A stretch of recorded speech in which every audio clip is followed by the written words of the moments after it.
Yeah, okay. Welcome once again kuri Tunga Magana 250. Nizera ko umeze neza cyane we twongeye kubana muri kano kanya. Birongeye birabaye tugiye kuganira kuri no nkuru. Igakara imwe mu nkuru yagiye yandikwa mu bitangazamakuru bitandukanye byari muri TZ muri Tanzania. Ubwo niho twongeye kwerekeza amaso, niho tugiye kwiganira. Tugiye kugaruka ku inkuru navuga ko yagiye igarukwaho n'abantu benshi bagiye batandukanye. Akaba ari inkuru ivuga ko Dayvan yagiye kuva muri label ya WCB ya Diamond Platnumz.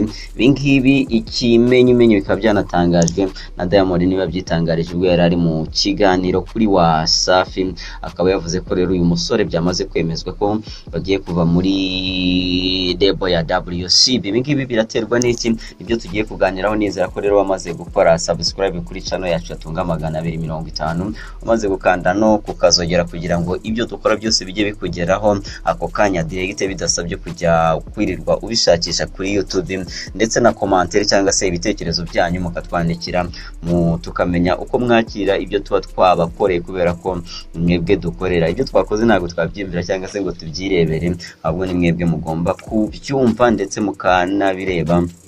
Twiganira kuri no nkuru rero. Hashize igihe ibingibi bivugwa ko uyu muhanzi Dayvan Shaba Makusa cyangwa se Dayvan amazina akoresha muri muzike, rumwe mu bafite amasezerano mu nzu ifasha abahanzi mu bya muzike yitwa Wasafi Classic Baby WCB, agiye kuyivamo agashinga iye label cyangwa se iye studio. Ibyo ngibyo byari bimaze iminsi bivugwa, ariko ntabwo byari byakabaye official cyangwa se ntabwo byari byakatangajwe ku mugaragaro. Ni ibintu byemejwe rero n'umuhanzi Diamond Platnumz ku munsi w'ejo ku itariki 28 mu kiganiro yagiranye na Wasafi TV.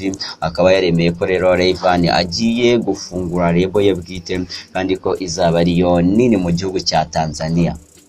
Ati sinzi niba nemerewe kubivuga cyangwa se ntabyemerewe, ariko mu minsi ya vuba Live araba yafunguye label ye.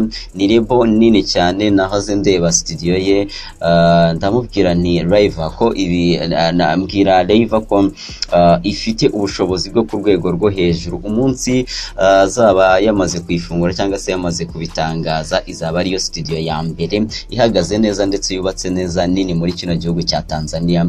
Ibyo akaba ari byavuzwe na Simba Diamond Platnumz. Uyu muhanzi wakunzwe mu ndirimbo nka Jeje, ubwo ni Diamond yavuze ko buri wese ubarizwa muri Wasafi yemerewe gukora umushinga wose ashaka, upfa kuba umuzanira inyungu y'igihe kirekire ndetse ubufasha, ndetse unafasha sosiyete abarizwamo. Gusa ahangaha Diamond yatanze urugero avuga ko umuraperi Drake, umwe mu bakomeye hariya muri Leta Zunze Ubumwe za Amerika, avuga ko afite label yitwa Ovo, nubwo akiri umwe mu bahanzi nawe bafashwa n'umuraperi Lil Wayne muri label ye yitwa Cash Money Brothers Records.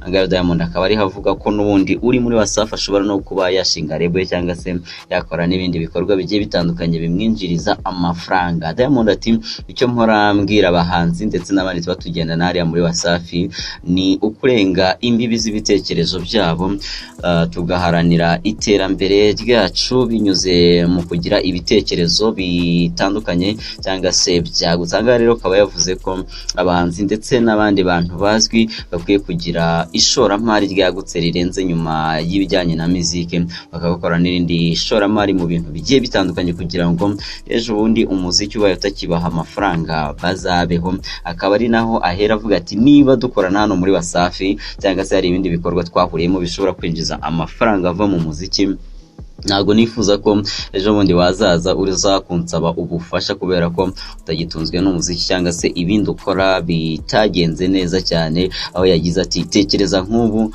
turakorana cyangwa se umeze nkanjye, uri umunyamuziki, hanyuma ukagenda ukangiza amafaranga yawe, igihe kimwe ukagaruka iwanjye ukaza kunsaba amafaranga.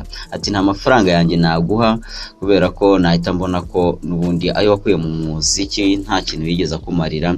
Ngibyo rero nabyita nk'ubwenge buke. Bene byavuzwe na Diamond. Kuva muri WCB kwa Dayvan bimugize umuhanzi wa gatatu uvuye muri no label, nyuma yo bita Rich Mavoko wavuyeho kwikubitiro, nyuma haza kuvamo Harmonize nawe wari umaze igihe avuyemo. Dayvan nawe rero bikaba byamaze gutangazwa ko agiye kuva muri no label ya WCB. yamukuva muri ino label ya WCB Harmonize byatumye atanga amashiringi yagera kuri miliyoni 26 kugira ngo yemererwe kuba yasinyana cyangwa se yasinyura amasezerano yarafitanye na Wasafi, hanyuma nayo ihitimo uburenganzira bwo kuba yakoresha ibihangano bye yakoreye muri ino label. Uyu muhanzi yari afite amasezerano ubundi y'imyaka igera kuri 15 yose akorana na WCB, ndetse nyuma yo kwishyura ari amafaranga kuko nabigarutse yahawe uburenganzira ku bihangano bye byose yakoze akiri muri no label. Riva w'imyaka 27 y'amavuko yavukiye mu gace ka Mbeya muri Tanzania, afite umwana umwe witwa Jai Davani, azwi mu ndirimbo zigiye zitandukanye nk'iyo bita Tetema yakoranye na Diamond, bita Mwanza, Amabogo n'izindi nyinshi. Rero akomeje kugenda ashyira hanze, bikaba byamaze gutangazwa rero ko Dave nawe agiye kuva muri no label ya WCB. Nizera ko mumeze neza cyane, mushimira kuba tubanye muri kino kiganiro. Nizera ko bamaze gukora subscribe kuri channel ya Tunga Magana 250, ndetse bamaze gukanda no kukazogera kugira ngo ujye ubona inkuru zacu zose dushyize kuri no channel, kandi ugishyiraho na commentaire cyangwa se igitekerezo cyawe ku byo dukora kugira ngo tujye tubikorana umurava ndetse n'ubushake. Mushimira cyane, kandi ushobora no kunyandikira uciye kuri Facebook yanjye Munene Peter Tunga, ngaho dushobora kwiganirira kuri Tunga Magana 250 kuri Instagram ndetse no kuri Twitter, hose dushobora kuganira. Jabless Nyagasani akomeza abarinda.